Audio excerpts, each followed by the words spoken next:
adakan di Temanggung dan merinding Bapak Ibu. Ini ada ibunya ya, kira di sini. Secara di sini begini. Nah, ini ya Adik Rahul ini menerima donasi berapa bulan yang lalu, Mbak? Kita 4 bulan yang lalu ya. Nah, ini sekarang sudah mendapatkan manfaat luar biasa. Dan biar Bapak Ibu tahu langsung dari sumbernya, mungkin Ibu bisa cerita ya. Dulu awalnya minus berapa yang kanan, yang kiri, berapa silindernya. Kemudian tadi dicek lagi Bapak Ibu. Hanya seberapa? Kalau Ibu silakan Ibu. 10 apa 10 setengah gulanya? Nah, yang kanan 10 setengah ya dulu ya, yang kiri 9. Terus hasil terakhir, yang hasil terakhir tadi diperiksa, yang 10 setengah menjadi 8, yang 9 menjadi 7. Itu Ibu ya. Kemudian dari sisi silindernya dulu berapa? Satunya lagi 4,25 dan 1,25. Sekarang satu semua. Agak sudah 5 bulan yang lalu terjadi penurunan yang sangat signifikan. Pertanyaan lagi, Rahul pernah mengeluarkan biaya nggak di dalam donasi? Serupiah pun nggak ada, gratis semua. Bapak Ibu. Kami ingin berbagi pada anak seperti ini. Dari kemarin sebenarnya sempat turun jadi 6 ya, tetapi kemarin sempat sakit ya, karena ada gangguan yang lain, sehingga dari 6 ini naik jadi 7.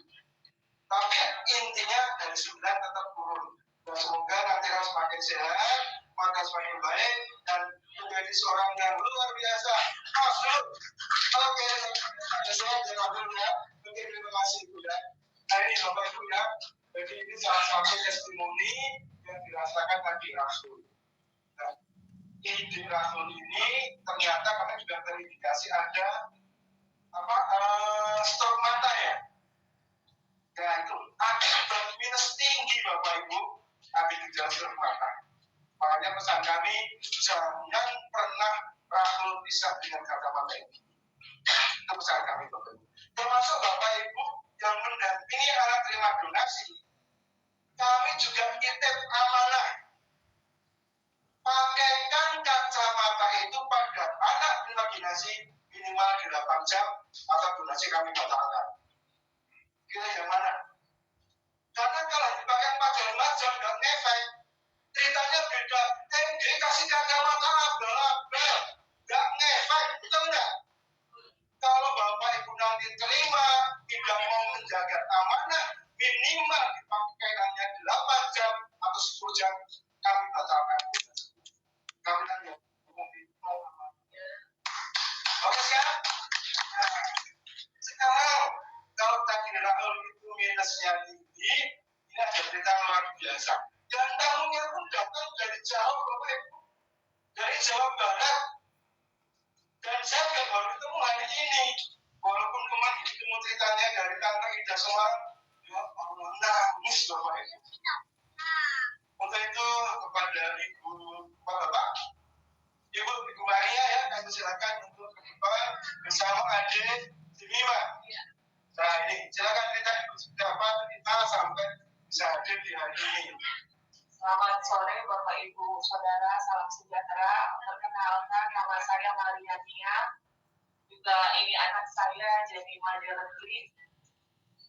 Jemima ini semenjak 6 bulan saya melihat di matanya lagi berdua sama suami, Pak coba lihat kenapa matanya kok besar sebelah.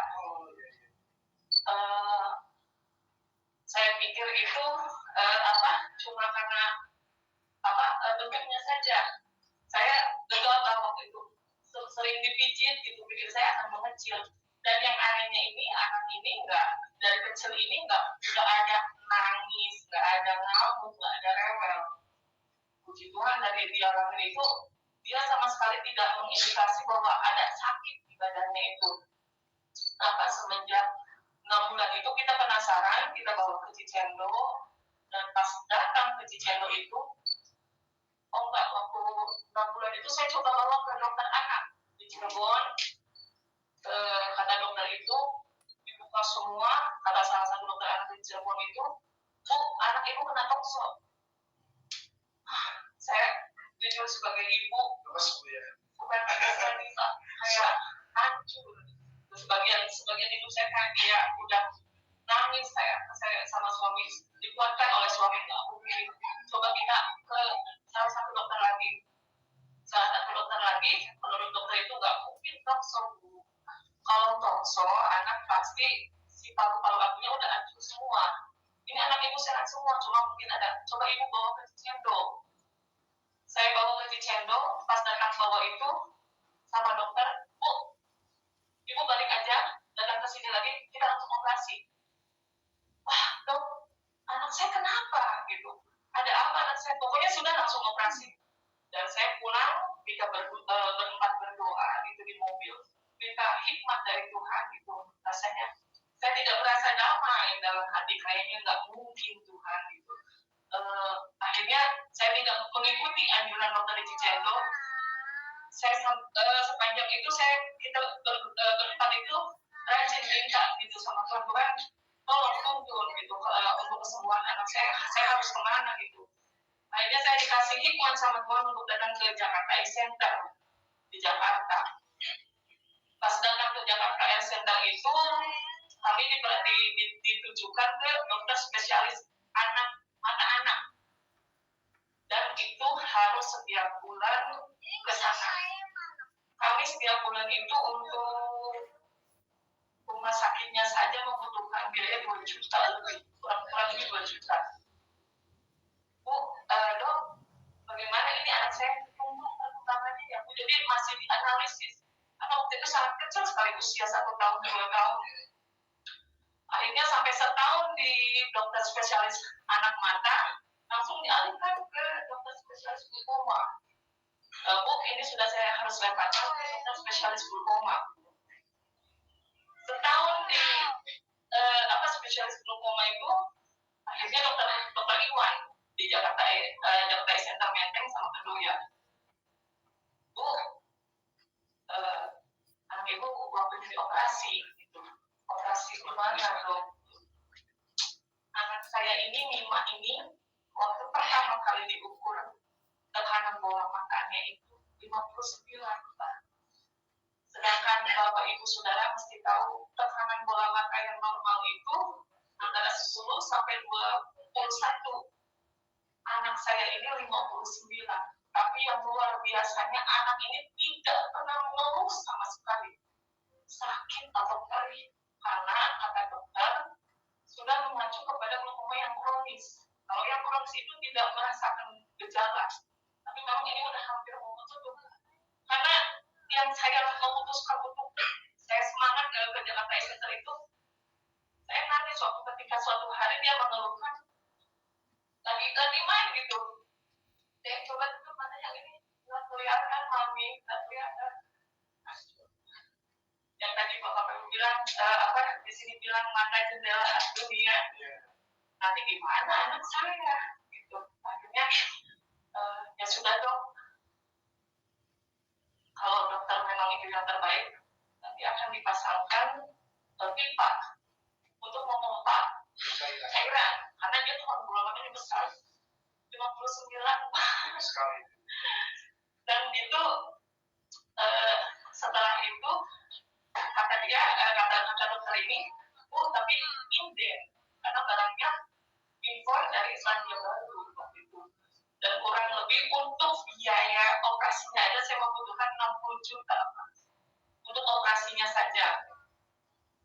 Akhirnya ya sudah dok, dengan appointment, sudah bikin appointment dengan pihak rumah sakit DAC, udah tiba-tiba bukan suatu kebetulan COVID datang masuk Jakarta lockdown, Pak.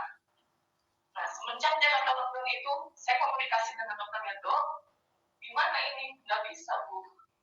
Akses ke Jakarta kan ditutup semua, nggak bisa masuk gitu. Akhirnya, oh ya sudah, Bu, dipending ya, Bu, karena memang nggak bisa. Akhirnya harus dikasih obat terus, obat tetes mata Alphagan. Itu satunya itu kurang lebih 600.000 Pak, satu obatnya. Dan itu untuk sebulan itu 2 kali. Kan 2 obat ya. Iya.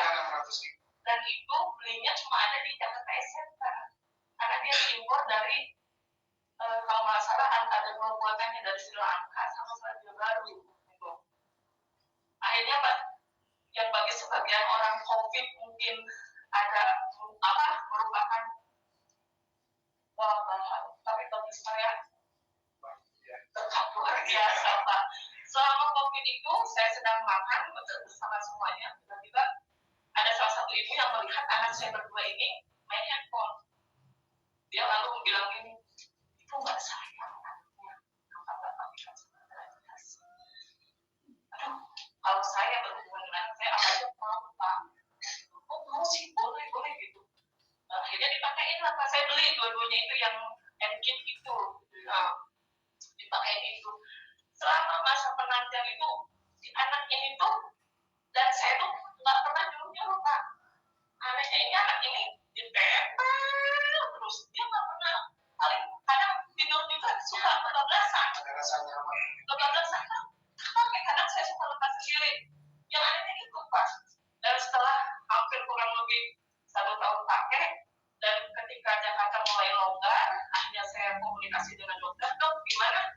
Bu, datang aja. Nanti saya sudah persiapkan, sudah bawa baju, sudah bawa semuanya, sudah akan mau. Nah, pas datang ke sana kan masih ada belum longgar banget, masih ketat aturannya. Yang datang itu harus pasien sama pendamping, suami sama anak tunggu di mobil. Akhirnya saya masuk, saya ke suami tolong sambil doa ya di mobil apapun keretanya ya sudah nanti kita ngikutin aja gitu. Karena menurut dokter ini operasi ini ya berfungsinya cuma untuk memompa cairan itu saja Pak. Itu sedangkan untuk semuanya ya tetap seperti itu gitu. Pas datang pertama diperiksa itu kalau di Jakarta Center itu kan nggak bisa langsung masuk ke ruang dokter. Ada pemeriksaan dulu di ruang observasi Pak. Nah di ruang observasi itu saya kaget. Dari mulai periksa A sampai Z, dia hasilnya bagus semua. Nah, saya agak sedikit BR ya Pak gitu. Masa iya? Sudahlah, ikutin aja gitu. Itu bagus kok kata dia. Oh ya sudah, tapi kan nanti lebih pastinya di dokter. Jadi bukan ini. Akhirnya saya masuk ke dokter ya, dokter Iwan gitu. Diperiksa semua. Tekanan bola matanya 11.